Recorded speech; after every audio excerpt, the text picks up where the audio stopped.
presidente da Comissão Especial da Câmara, que discute a reforma da Previdência, deputado Marcelo Ramos, convocou para a tarde de hoje a reunião em que deve ser lido o complemento de voto do parecer do relator, deputado Samuel Moreira, sobre as novas regras de aposentadoria.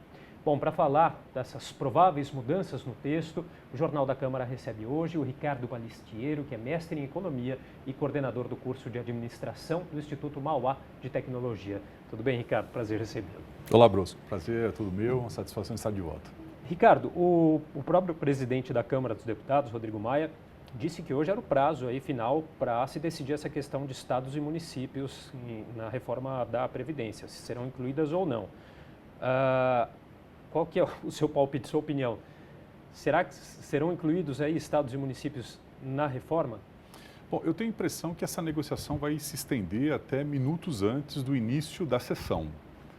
As informações que nós temos é que alguns deputados passaram madrugada adentro discutindo essa questão e até este momento não há um consenso. E esse é um problema sério quando nós pensamos na reforma da Previdência, porque excluir estados e municípios da proposta da reforma faz com que o discurso de que a reforma da Previdência vem para combater privilégios, ela fica de lado, né? Por quê? Porque um dos grandes problemas que nós temos hoje no Brasil são exatamente os institutos de previdência de estados e municípios. E estados e municípios, quando têm dificuldade, recorrem ao governo federal para que o socorra. Então, deixar de fora estados e municípios é um erro bastante grave, né? E isso vai gerar um comprometimento do discurso do governo e da própria Câmara em relação à Previdência ser algo para combater privilégios.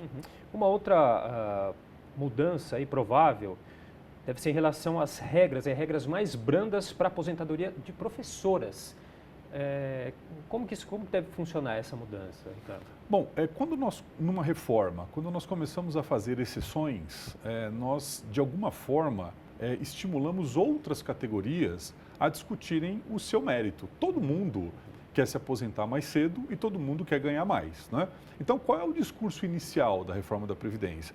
A reforma da Previdência vem para deixar todo mundo nivelado, né? Ou seja, a Previdência no Brasil passa a ser igual para todos os contribuintes, para todos os cidadãos.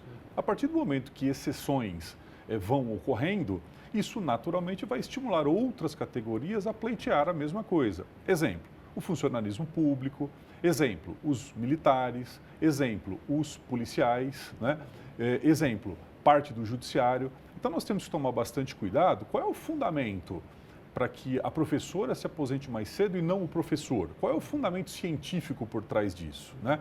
Então, não existe nenhum argumento plausível para que esse tipo de exceção seja feita numa reforma que deveria ser para todos.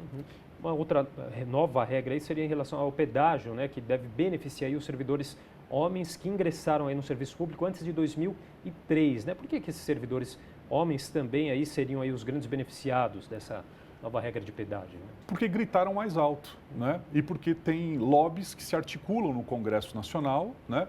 Fazendo pressão, né? Não tem nenhuma outra justificativa para isso, né? Houve uma mudança lá em 2003 que possibilitou que funcionários admitidos a partir de 2003 não mais se aposentassem com salário integral. Isso já foi uma pequena correção de uma grande distorção. Vamos lembrar que quando nós pegamos relativamente, o déficit dos regimes especiais da Previdência são maiores do que o do regime geral, né? Por quê? Porque nos regimes especiais as pessoas se aposentam com salário integral, né? Então, os funcionários que entraram a partir de 2003 não mais se aposentam com salário integral. Então, por que razão esses funcionários que, entre outras coisas, têm estabilidade no emprego? Então, vamos pegar, Brusco, um funcionário de 50 anos de idade do INSS.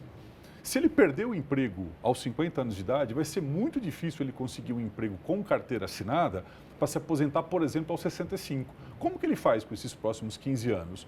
O funcionário público não tem esse problema, porque ele chegou aos 50 anos de idade, ele pode tranquilamente ir até os 65, porque ele tem estabilidade no emprego. Então, por que tratar diferente uma categoria que já tem um privilégio em relação, por exemplo, aos funcionários do INSS, que estão jogados para a lei do mercado e podem perder o emprego a qualquer momento? Você falou também sobre a questão dos policiais. Há também aí uma negociação para uma regra de transição mais amena para policiais federais e policiais rodoviários federais? Nós sabemos que a aprovação de uma reforma da Previdência, ela demanda negociações, né? Mas essas negociações não podem mexer com o eixo central. Qual é o eixo central? Igualar todos os brasileiros no mesmo regime. A partir do momento que nós falamos que os policiais também querem uma regra especial, por que não os professores de escolas privadas? Por que não os jornalistas? Por que não os economistas? Né? Então, todo mundo certamente vai tentar puxar a regra que for mais conveniente para a sua categoria. Então, me parece que trabalhar com essas exceções vai desidratando a reforma de modo a que politicamente vai ficando cada vez mais difícil explicar para a sociedade uma reforma que é importante e fundamental para que o país possa, em 10 anos, corrigir exatamente o crescimento da sua principal despesa primária, que é exatamente a despesa com a Previdência. Quais outras mudanças aí a gente pode esperar nesse voto aí, no parecer aí do relator da comissão especial? Tá? Bom, me parece que a questão do BPC e a questão da aposentadoria rural está resolvida e me parece que a questão da capitalização também. Então, esses 3 itens, que eram itens bastante polêmicos, me parece que ficarão de fora do relatório final. Há uma discussão que me parece importante e que eu espero que seja contemplada no relatório, porque isso é muito importante do ponto de vista de justiça social. Vamos lembrar que hoje o regime de previdência, quando você vai se aposentar, leva-se em consideração 80% das suas maiores remunerações. Isso ajuda a melhorar o benefício quando você se aposenta. A proposta que o governo enviou para o Congresso se baseia em 100% das contribuições. O que significa isso? Significa que todo mundo começa ganhando um salário pequeno. E ao longo da carreira esse salário vai melhorando. Se você levar em consideração a média de 100% dos salários, o seu benefício vai ser menor no final.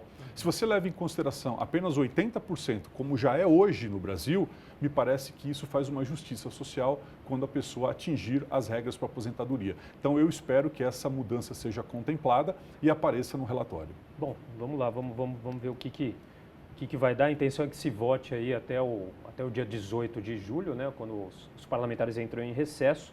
Essa é a expectativa, né, do Congresso, da Câmara dos Deputados. Vamos aguardar aí os próximos capítulos. Queria agradecer a participação do Ricardo Balistiero, economista, conversando um pouquinho com a gente aqui hoje sobre a reforma da Previdência. Ricardo, muito obrigado, viu? Um prazer, Brusco, sigo à disposição. Muito obrigado.